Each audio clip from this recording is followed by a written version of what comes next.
Hi there, welcome to Nauctis on YouTube.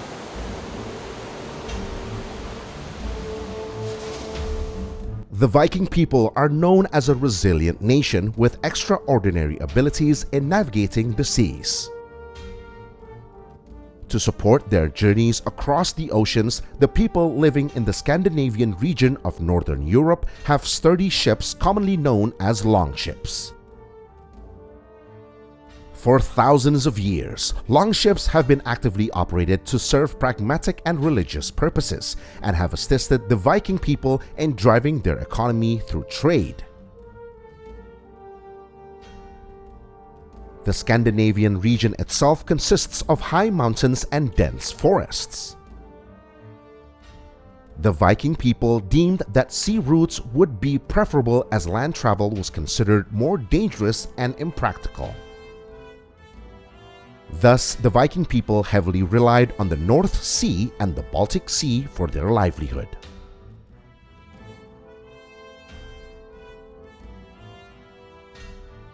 Unlike other sailboats, longships have a long and narrow design yet remain lightweight. The shallow draft of the ship allows navigation in waters only 1 meter deep and facilitates easy beach landings. Its light weight enables the ship to be carried through portage or used from below to shelter in camps. Longships have been in operation since the 4th century BC, a time when modern machinery was not yet invented. Thus, longships were propelled by oars positioned almost along the entire edge of the ship itself. Subsequent versions featured rectangular sails on a single mast used to replace or supplement the power of the rowers, especially during long journeys. The average speed of Viking ships varied from one ship to another but ranged between 5 to 10 knots or about 9.3 to 11.5 kilometers per hour. Meanwhile, its maximum speed was 15 knots or about 28 kilometers per hour.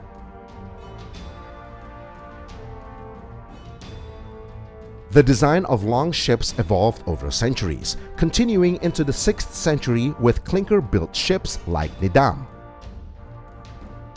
These ships have characteristics and appearances reflected in the shipbuilding traditions of Scandinavia since ancient times. The special skills and methods used in the construction of longships are still used worldwide, often with modern adaptations.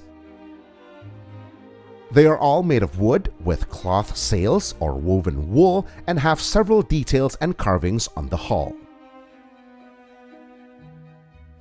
Amidst the onslaught of modern ships equipped with advanced technology, the process of building Viking longships continues to this day.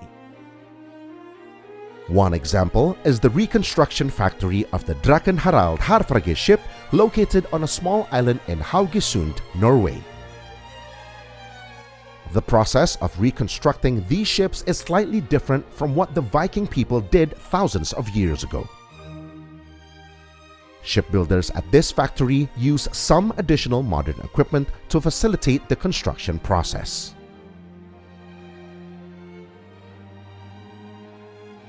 The first step is to design a ship sketch, which is continuously modified during the construction process. Next, the keel is stretched and templates are installed for the stern and dragon head. The crew will use corner boards to control the angle of the planks. The stern part is then curved in accordance with typical longship characteristics. It is important to note that the design of Viking ships uses the clinker method, where the edges of the hull planks overlap each other. This method originates from Scandinavia and has maintained its tradition for centuries. The crew marks wooden blocks for clinker construction. Each marked plank is adjusted to provide a strong and flexible ship hull shape. Frames are added at critical points to balance all aspects of the ship. Special attention is given to the curved stern plank closest to the deck and stern to ensure the quality of the ship's sailing. The connected stern parts are then sealed with hemp rope. This is done at all joints, as well as between overlapping planks or clinkers. The installation of the stern is done with extra care using a crane. The crew will control the installation of the stern part made of oak wood to the ship's keel. After connecting the stern to the keel, the crew will immediately secure it with large iron nails to prevent it from coming loose. These nails, once installed, will protrude, so they need to be cut. The connected stern is then re-drilled to create holes for iron nails. These iron nails are mounted from the outside of the ship's hull and driven through the first line of planks, then pushed from the inside. Next is the construction of the ship's ribs, which are attached using wooden nails when placed inside the ship. This work must be done accurately. Therefore, the ribs must be adjusted to fit the impact, not the other way around. To ensure that the hull has been worked evenly, it is also important that the contact surface between the ribs and the support blocks is seamlessly connected. Then, the crew will install stringers on the side of the ship. Stringers are reinforcement boards inside the ship. After the stringers are installed, wooden clamps are installed to join these planks together to prevent them from moving against each other. These wooden clamps are drilled and then installed using iron nails. After the installation of the stringer is complete, the bow section is installed. Therefore, practical discussions are needed to discuss the details. The shape and strength of the bow plank are particularly important for the seaworthiness of the ship.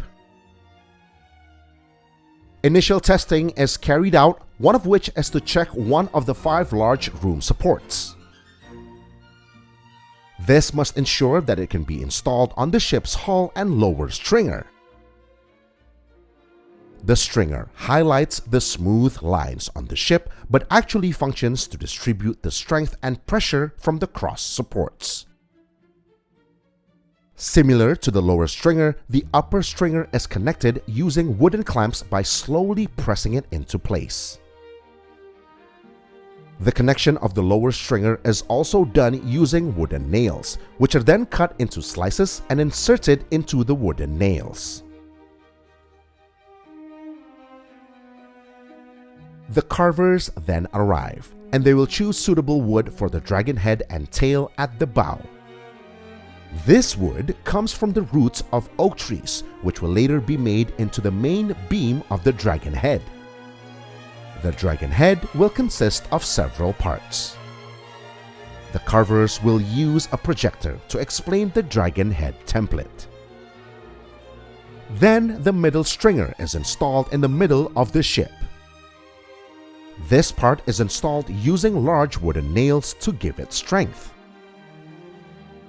The planks that have not yet been connected are then sealed with tar and hemp rope. These planks will be joined so that they will look overlapping. The installation of these crosspieces serves to lock the planks together into a strong, stable unit. Flexible ships are indeed advantageous, but the amount of flexion must be kept within reasonable limits. Too much movement puts strong pressure on the supports. However, this can be overcome by distributing the load to a number of standing knee supports. Then, the installation of standing knees at the bow of the ship, 6 of which will extend up to the cannons and serve as mooring posts.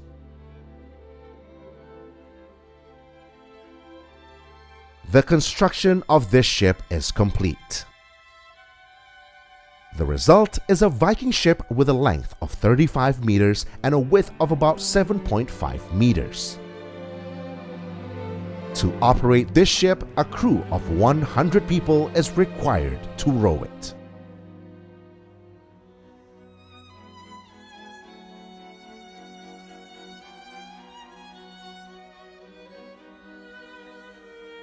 Longships themselves are divided into several types depending on size, construction details, and prestige.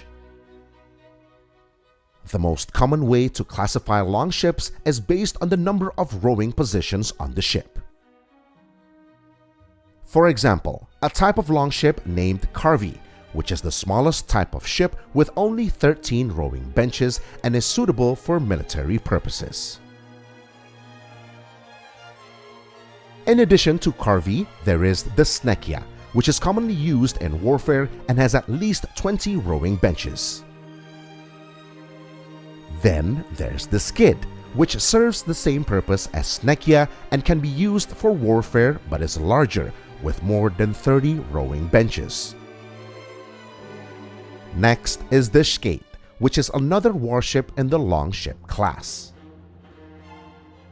The 𝗔𝗱𝗃𝗃𝗀𝗯𝗯 falls into the 𝗬𝗃 classification, where its rowing benches can number up to 100. And lastly, there's the 𝗔𝗃𝗃, meaning dragon. This ship is almost similar to the 𝗬𝗃, but the difference lies in the ornamentation and a wider variety of fierce animal carvings, such as dragons and serpents.